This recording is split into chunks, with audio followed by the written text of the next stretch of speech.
এই অনুষ্ঠানটি নিবেদন করছেন ফিল্ম ফ্যাক্টরি।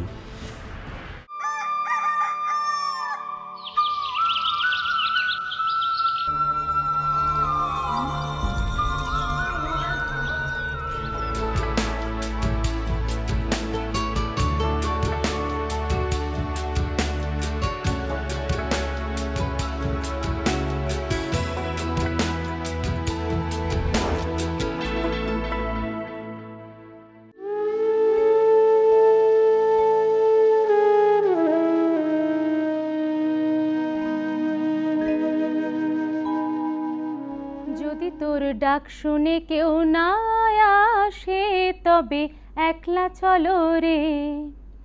রবি ঠাকুরের গানের এই কথাগুলোই বোধহয় তার জীবনের অনুপ্রেরণা হয়ে উঠেছিল। তার জীবনের দীর্ঘ লড়াইয়ে পথ চলায় সাহস জুগিয়েছিল। তাই তো তিনি যতদিন বেঁচে ছিলেন আমাদের মধ্যে সশরীরে ছিলেন, ততদিন বেঁচে ছিলেন স্বতন্ত্রতায়, নিজস্ব ঘরানায়, নিজস্ব আঙ্গিকে। হ্যাঁ, তিনি রবি ঠাকুরকে ভালোবাসতেন, রবীন্দ্রসঙ্গীত আঁকড়ে ধরে বাঁচতেন। তবে এই বিষয়টিতে অর্থাৎ তিনি এই রবীন্দ্রসঙ্গীত গাইতেন নিজস্ব ঘরানায়, একেবারে অন্য ভিন্ন ধরনের। আর এই বিষয়টি করতে গিয়েই তাকে অনেক বিতর্ক, অনেক সমালোচনা, অনেক লড়াইয়ের পথ পেরোতে হয়েছিল, মুখোমুখি হতে হয়েছিল। তবু এই মানুষটি কিন্তু নিজেকে বদলায়নি, নিজের আঙ্গিককে বদলায়নি। হ্যাঁ, তিনি দেবব্রত বিশ্বাস। আজ তার জন্মদিন। তার জন্মদিনে ওঙ্কার সাত সকালে তার উদ্দেশ্যে আমাদের সকলের তরফে রইল সশ্রদ্ধ প্রণাম। তার স্মরণেই আজকের এই ওঙ্কার সাত সকাল। দেবব্রত বিশ্বাস এমন একটি মানুষ যার লড়াই, যার জীবনী কিন্তু আমাদের সারা জীবনের অনুপ্রেরণা হতে পারে সঙ্গীত জগতে। আজ তাকে স্মরণ করে ওঙ্কার সাত সকালে আমাদের মধ্যে যে অতিথি শিল্পী রয়েছেন, তার সঙ্গে আমরা দেবব্রত বাবুর অনেক গান, অনেক গল্প, অনেক আড্ডা, অনেক সমালোচনায় থাকব।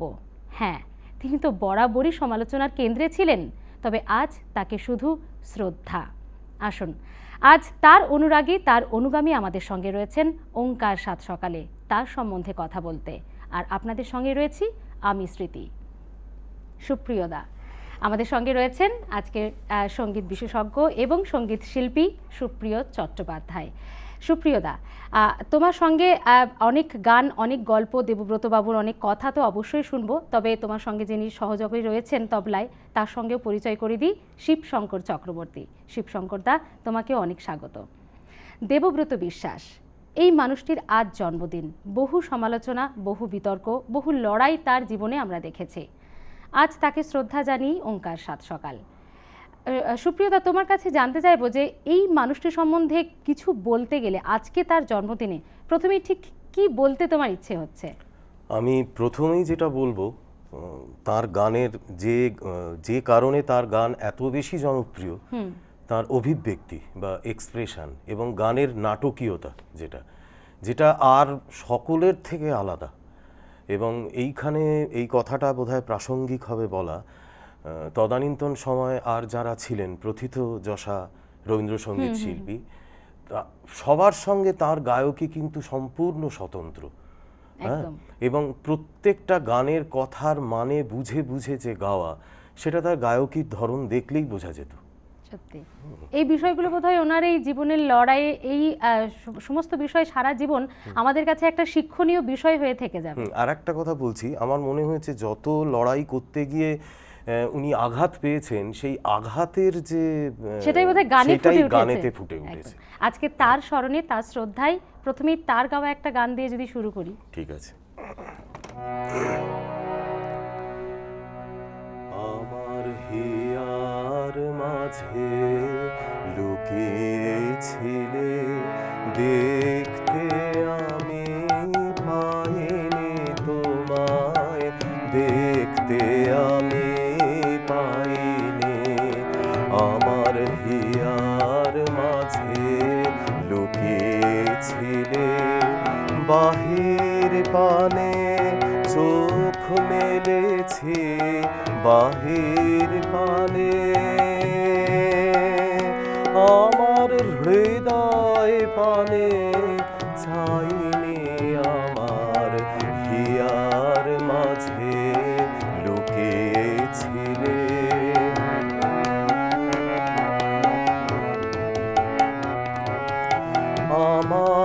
সকল ভালোবাসায় সকল আঘাত সকল আশায় আমার সকল ভালোবাসায় সকল আঘাত সকল আশায় তুমি ছিলে আমার কাছে, তুমি ছিলে। আমি তোমার কাছে যাইনি, আমার হিয়ার মাঝে লুকিয়েছিলে। দেখতে আমি পাইনি তোমায়, দেখতে আমি পাইনি আমার হিয়ার মাঝে। তুমি মোর আনন্দ হয়ে ছিলে আমার খেলায়, তুমি মোর আনন্দ হয়ে ছিলে আমার খেলায়। আনন্দে তাই ভুলেছিলেন, আনন্দে তাই ভুলেছিলেন, কেটেছে দিন হেলায়। গোপন রহি গভীর প্রাণে আমার দুঃখ সুখের গানে, গোপন রহি গভীর প্রাণে আমার দুঃখ সুখের গানে সুর দিয়েছ তুমি। আমি তোমার গান তো গাইনি, আমার হিয়ার মাঝে লুকিয়েছিলে। দেখতে আমি পাইনি তোমায়, দেখতে আমি পাইনি আমার হিয়ার মাঝে লুকিয়েছিলে। রবীন্দ্রসঙ্গীত তো বহু শিল্পী গেয়েছেন, এখনো গান তার সময়কারও বহু শিল্পী গেয়েছেন রবীন্দ্রসঙ্গীত। সকলের প্রতি আমাদের অনেক শ্রদ্ধা রইল। কিন্তু দেবব্রত বিশ্বাস এই মানুষটি রবি ঠাকুরকে, আমাদের প্রাণের কবিকে আমাদের মধ্যে পৌঁছে দিয়েছেন একেবারে ভিন্ন আঙ্গিকে। এই বিষয়টা তো যদি তুমি কিছু বলো। ভিন্ন আঙ্গিকে বলতে আবার সেই একই কথা আসছে, সেটা হচ্ছে এক্সপ্রেশন। এবং হচ্ছে কি, এই যে স্বর, একটা কথা বড় আশা করে এসেছি গো কাছে ডেকে লো, মানে এই যে কথাটার অর্থ বুঝে বুঝে যে সেইভাবে ডেলিভারি করা শব্দের, এটাতে আমার মনে হয় না সেই সময় কেন, সেই সময় এই সময় হ্যাঁ আর কেউ এরকম ভাবে সফল বলে আমার তো মনে হয় না। ওনাকে নিয়ে তো বহু বিতর্কও হয়েছে, তুমি তো একজন হ্যাঁ বিতর্কটার সেই ঘটনাটা বলছি।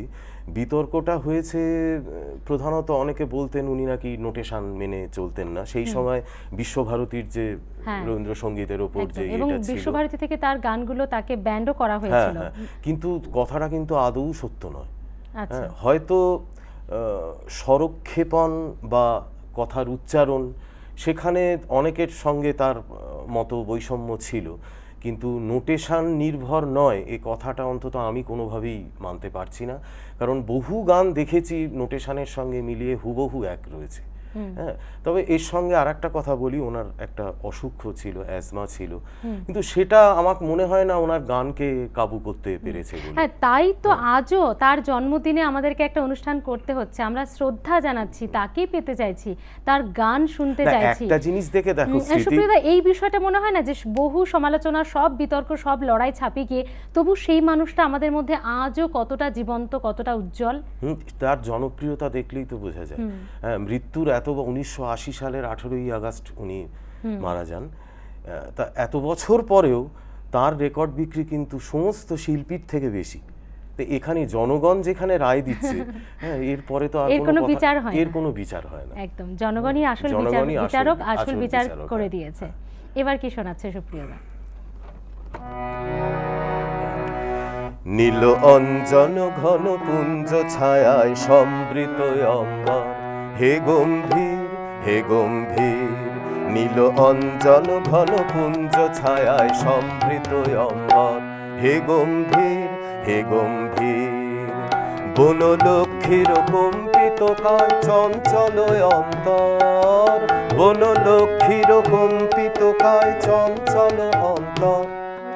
ঝঙ্কৃত তার ঝিল্লির মঞ্জির, ঝঙ্কৃত তার ঝিল্লির মঞ্জির। হে গম্ভীর, হে গম্ভীর, নীল অঞ্জন ঘন পুঞ্জ ছায়ায় সমৃত অম্বর।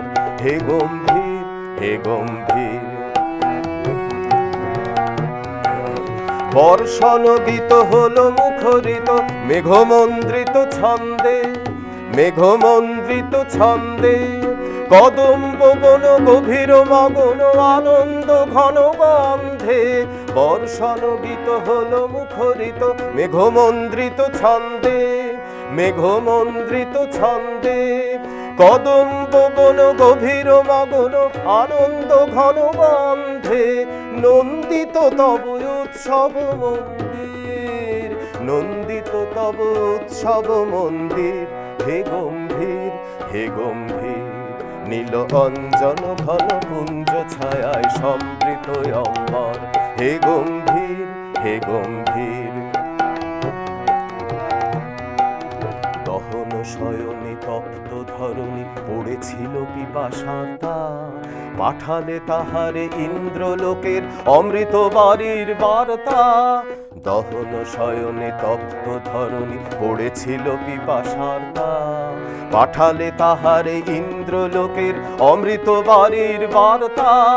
মাটির কঠিন বাধা হলো ক্ষীণ, দিকে দিকে হলো দীর্ণ, দিকে দিকে হলো দীর্ণ। নব অঙ্কুর জয় পতাকায় ধরাতল সমাকীর্ণ। মাটির কঠিন বাধা হলো ক্ষীণ, দিকে দিকে হলো দীর্ণ, দিকে দিকে হলো দীর্ণ। নব অঙ্কুর জয় পতাকায় ধরাতল সমাকীর্ণ। ছিন্ন হয়েছে বন্ধন বন্দির, ছিন্ন হয়েছে বন্ধন বন্দির। হে গম্ভীর, হে গম্ভীর, নীল অঞ্জন ঘন পুঞ্জ ছায়ায় সমৃত অম্বর। হে গম্ভীর, হে গম্ভীর, বনলক্ষ্মীর কম্পিত কায় চঞ্চল অন্তর। বনলক্ষ্মীর কম্পিত কায় চঞ্চল অন্তর। ঝঙ্কৃত তার ঝিল্লির মঞ্জির, ঝঙ্কৃত তার ঝিল্লির মঞ্জির। হে গম্ভীর, হে গম্ভীর, নীল অঞ্জন ঘন পুঞ্জ ছায়ায় সমৃত অম্বর। হে গম্ভীর, হে গম্ভীর, হে গম্ভীর, হে গম্ভীর, হে গম্ভীর, হে গম্ভীর।